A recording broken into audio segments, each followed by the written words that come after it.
আসসালামু আলাইকুম এভরিওয়ান, আশা করি সবাই ভালো আছেন। তো লাস্ট ক্লাসে আমরা দেখেছিলাম যে core elements of digital marketing গুলো কি কি, বা ডিজিটাল মার্কেটিং চ্যানেলস এর মধ্যে কি কি পড়ে। তার মধ্যে সবচেয়ে বেশি পরিচিত আমাদের সাথে যে চ্যানেলসটা বা যে কোর এলিমেন্টসটা, সেটা হলো সোশ্যাল মিডিয়া। তো সোশ্যাল মিডিয়া মার্কেটিং কি, সেটাই আজকে আমরা জানার চেষ্টা করব, বোঝার চেষ্টা করব। তো সোশ্যাল মিডিয়া মার্কেটিং এর মধ্যে দেখতে পাচ্ছেন যে এখানে কিন্তু তিনটা আলাদা ওয়ার্ড আছে, একটা হলো সোশ্যাল, একটা হলো মিডিয়া, আর একটা হলো মার্কেটিং। সো যদি আপনি এটাকে দুই ভাগে ভাগ করতে চান, তাহলে সোশ্যাল মিডিয়া একটা জিনিস, মার্কেটিং আলাদা জিনিস। তো সোশ্যাল মিডিয়া কি, চলেন একটু আমরা বোঝার চেষ্টা করি। সোশ্যাল মিডিয়ার বাংলা হলো সামাজিক গণমাধ্যম। তো সামাজিক গণমাধ্যম বলতে আমরা কি বুঝি? যেখানে আমরা সবাই একে অন্যের সাথে কথাবার্তা বলতে পারি, মতামত প্রকাশ করতে পারি, সেটাকেই সাধারণত আপনি সামাজিক গণমাধ্যম বলতে পারেন। সমাজে যেমন আমরা একসাথে অনেকগুলো মানুষ দলবদ্ধভাবে বসবাস করি, সবাই সবার সাথে ভাবের আদান প্রদান করতে পারি, কথাবার্তা বলতে পারি, মত বিনিময় করতে পারি, এটাকে আমরা সমাজ বলছি। এটা যখন আপনি অনলাইনে কোনো ওয়েবসাইটে এই কাজটা করতে পারবেন, তখন সেটাকে সোশ্যাল মিডিয়া বলে। যেমন ফেসবুক, ইনস্টাগ্রাম, টুইটার, লিঙ্কডইন, এগুলোকে সোশ্যাল মিডিয়া আমরা বলছি। এখানে আপনি নিজের মতামত প্রকাশ করতে পারছেন। ধরেন আমি গুড মর্নিং এভরিওয়ান লিখে একটা পোস্ট করলাম, আপনি সেখানে কমেন্ট করতে পারছেন। আমি আপনার বার্থডেতে উইশ করতে পারছি মেসেজের মাধ্যমে, আপনি কিন্তু আমাকে উইশ করতে পারছেন মেসেজের মাধ্যমে। তো সবাই সবার সাথে কিন্তু যোগাযোগ করতে পারছে, মত বিনিময় করতে পারছে। এজন্য এগুলোকে সোশ্যাল মিডিয়া বলা হচ্ছে। সোশ্যাল মিডিয়াতে যখন মার্কেটিং করা হয়, তখন সেটাকে সোশ্যাল মিডিয়া মার্কেটিং বলা হয়। তো সোশ্যাল মিডিয়ার মধ্যে মার্কেটিং কখন করা হয়, কিভাবে করা হয়, এবং এর মধ্যে কি কোনো ভাগ আছে কিনা, চলেন সেটা একটু বোঝার চেষ্টা করি। তো সোশ্যাল মিডিয়া মার্কেটিং সাধারণত দুই প্রকারের হয়। একটা হলো পেইড মার্কেটিং, আর একটা হলো অর্গানিক মার্কেটিং। অর্গানিক মার্কেটিং কি? যেখানে আপনি সোশ্যাল মিডিয়াগুলোতে কোনো টাকা পয়সা না দিয়ে মার্কেটিং করছেন, সেটাকে আপনি অর্গানিক মার্কেটিং বলতে পারেন। আর পেইড মার্কেটিং, যেখানে সোশ্যাল মিডিয়াতে আপনি টাকা পয়সা খরচ করে যে মার্কেটিংটা করছেন, সেটাকে পেইড মার্কেটিং বলে। তো চলেন আমরা একটু বুঝি। সোশ্যাল মিডিয়া মার্কেটিংকে আমরা বললাম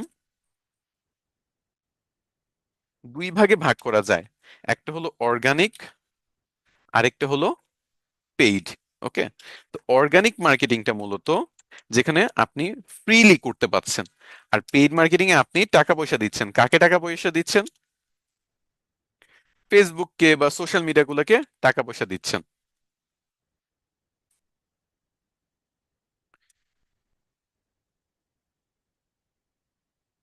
আপনি ইনভেস্ট করতেছেন বা টাকা পয়সা খরচ করতেছেন, তো এখানে আপনার একটা খরচ কিন্তু আছে, তাই না? টাকা পয়সা খরচ হচ্ছে। আপনি সোশ্যাল মিডিয়াতে ইনভেস্ট করতেছেন, টাকা পয়সা খরচ করতেছেন, এগুলোর মাধ্যমে মার্কেটিংটা করতেছেন। সো এই যে একটা হলো ফ্রি, আর আরেকটা হলো আপনার টাকা পয়সা খরচ করে মার্কেটিং হচ্ছে, তাহলে কিন্তু দুইটা প্রকারভেদই আমরা পাচ্ছি সোশ্যাল মিডিয়া মার্কেটিং এর মধ্যে। তো এখন ফ্রি এর মধ্যে কিরকম একটা উদাহরণ হতে পারে, ধরেন আপনি একটা পোস্ট করলেন, ফেসবুক পোস্ট, যে আপনি একটা ল্যাপটপ সেল করতে চাচ্ছেন। কি সেল করবেন? ল্যাপটপ সেল করবেন। তো ফেসবুকে মানুষ এইটা পোস্টে দেখলো, এবং পোস্ট দেখার পর আপনাকে মেসেজ দিল বা কমেন্ট করলো যে হ্যাঁ, আমি তো ল্যাপটপটা নিতে চাই। তার সাথে যদি দরদাম সবকিছু মিলে, সব কন্ডিশনস গুলো যদি মিলে, তাহলে কিন্তু আপনি আপনার ল্যাপটপটা তাকে সেই প্রাইসে সেল করে দিলেন, সেও একটা প্রাইস দিয়ে আপনার থেকে নিয়ে গেল।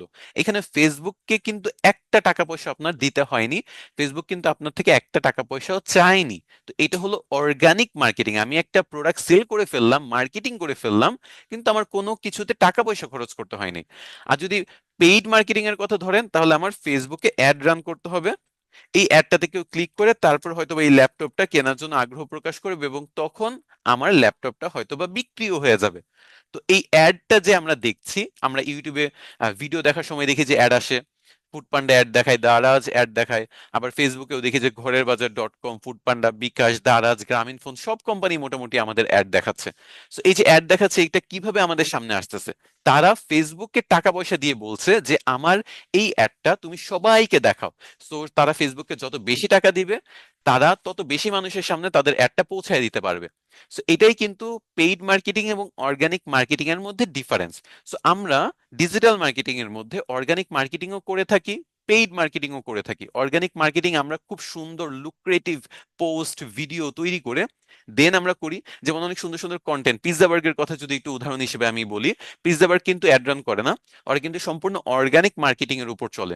সো এবং আপনি যদি তাদের পিৎজা বার্গের ওয়েবসাইট বা ওয়েবসাইট না, আপনি তাদের ফেসবুক পেজে যদি একটু ভিজিট করেন, দেখবেন যে তারা খুবই ইউথ টার্গেট করে কন্টেন্ট বানায়, কিছু মিম কন্টেন্ট বানায়, কিছু এন্টারটেনমেন্ট কন্টেন্ট বানায়, মাঝে মাঝে ছোট ছোট শর্ট স্টোরি ভিডিও এরকম বানানোর চেষ্টা করে, এবং সবই কিন্তু ইয়াং জেনারেশন টার্গেট করে। এবং এই অর্গানিক মার্কেটিং করে তারা কিন্তু হিউজ পরিমাণে সেল করে। বাংলাদেশের সবচেয়ে টপ সেলিং পিৎজা কোম্পানিগুলোর মধ্যে পিৎজা বার কিন্তু এক নম্বরে আছে। তাকে ডিফিট করা কিন্তু বাংলাদেশে এখনো কোনো কোম্পানির পক্ষে পসিবল হয়নি, এত হিউজ পরিমাণে পিৎজা তারা সেল করে জাস্ট অর্গানিক মার্কেটিং করে। আবার আপনি যদি ঘরের বাজার ডট কম এর মতো ওয়েবসাইট গুলা দেখেন অথবা বিকাশের কথা ধরেন, তারা কিন্তু প্রচুর পেইড মার্কেটিং করে। ফুড পান্ডা কিন্তু তাদের মার্কেটিংটা একেবারে পুরাটাই ডিপেন্ড করতেছে পেইড মার্কেটিং এর উপর। তাদের অর্গানিক থেকে বেশি তারা কিন্তু পেইড মার্কেটিং এ ফোকাস করছে। So, এভাবে আপনি সোশ্যাল মিডিয়াতে দুইভাবেই মার্কেটিং করতে পারবেন, ফ্রি অফ কস্ট যেটাকে আমরা অর্গানিক মার্কেটিং বলছি, আবার ফেসবুক বা সোশ্যাল মিডিয়াগুলোতে টাকা পয়সা দিয়ে অ্যাড রান করে আমরা মার্কেটিং করতে পারছি, বা আমাদের পণ্য বা সেবা, প্রোডাক্ট বা সার্ভিসের প্রমোট করতে পারছি, তাই না? সো এটাই হলো মূলত সোশ্যাল মিডিয়া মার্কেটিং। তো আশা করি আপনারা বুঝতে পেরেছেন যে সোশ্যাল মিডিয়া মার্কেটিং কি, সোশ্যাল মিডিয়া মার্কেটিং এর মধ্যে কি কি আছে, যেমন অর্গানিক মার্কেটিং, পেইড মার্কেটিং, এবং আমি চেষ্টা করেছি উদাহরণের মাধ্যমে যেগুলো আমাদের ডে টু ডে লাইফে আমরা দেখে থাকি বা আমাদের সামনে আসে সেগুলোর মাধ্যমে আপনাদের বোঝানোর জন্য। তো আজকের ক্লাস এতটুকুই ছিল, নেক্সট ক্লাসে আমরা নতুন কোনো টপিক বোঝার চেষ্টা করব। সবাই ভালো থাকবেন, সুস্থ থাকবেন, আজকের মতো বিদায় নিচ্ছি, আল্লাহ হাফেজ।